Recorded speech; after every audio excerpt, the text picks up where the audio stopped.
Hi everyone, welcome to my channel. This is my first official video on this channel. Please show your girl some love by subscribing and also giving me the morale to post more videos like this. So in this video we are going to be making Nigerian crunchy chinchin. That one is a crock crock crock.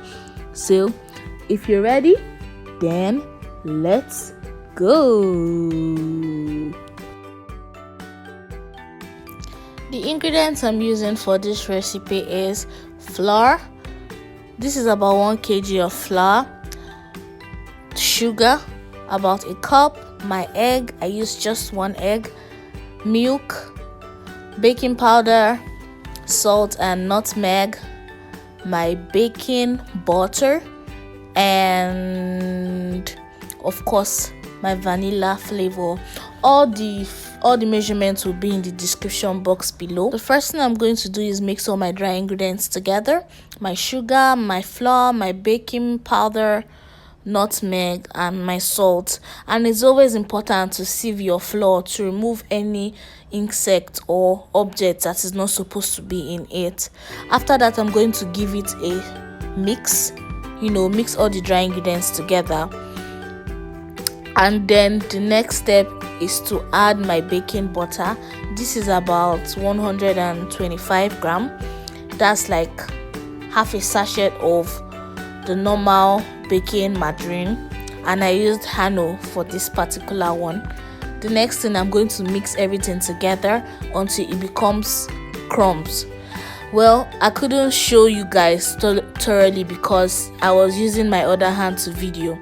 Afterwards, I'm going to be creating a well, and then I'm going to add my wet ingredients: the egg, the milk, and the flavor. I'm actually going to be adding it in bits so that I don't get a soft dough, or until I get the required consistency of dough that I desire. So in the process of mixing this particular batter, I realized that the bowl I was using was small.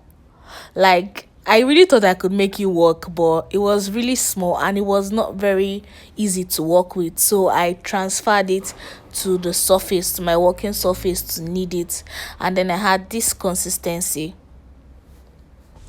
Now here's the trick: if you want your chinchin to be strong, then you knead it properly and then you make it dry. But if you want it soft, you make the dough softer. And then I divided it into two so it can be easy for me to work with when I'm about to roll it. This is because my work surface is not so big. Then I used flour on the work surface to avoid it from sticking. Then I started using my rolling pin to roll, which I couldn't do properly because I was videoing with the other hand, so I had to drop it. This is the result after rolling it flat to the consistency I want, because I don't want big chinchin. I want it quite slim. And now I'm taking out the parts that was out of place, if I may say, to get a properly shaped chinchin so that I don't have to be cutting irrelevant shapes.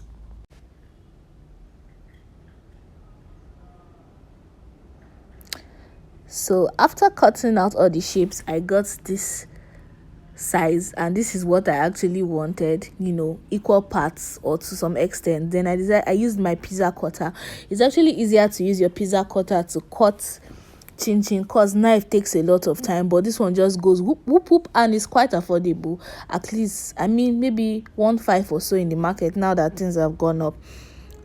And then I cut it. After cutting it into columns, then I started going in rows, which is the normal way of cutting chinchin. Of course, accident always happens, but we move. It goes still sweet for belle. After cutting it, I moved them to a surface and was able to pack it like this because there was enough flour on the work surface, so it wasn't sticking no matter how I pressed the chinchin or the the dough. Then I preheated my oil and checked if it was ready, and you can see it's bubbling already, so it is good to go. This is my chinchin frying now. I did not overcrowd the pan. And one thing I want you guys to also know is that you can always have a chinchin oil after frying. Just when it cools down, then you drain it and take out the base that has the excess flour and everything, then changing oil every time until the oil develops a kind of taste or smell. Then you can change it. Voila, I transferred the chinchin into a sieve that had a serviette in it to drain out the excess oil, and my chinchin was ready. Period.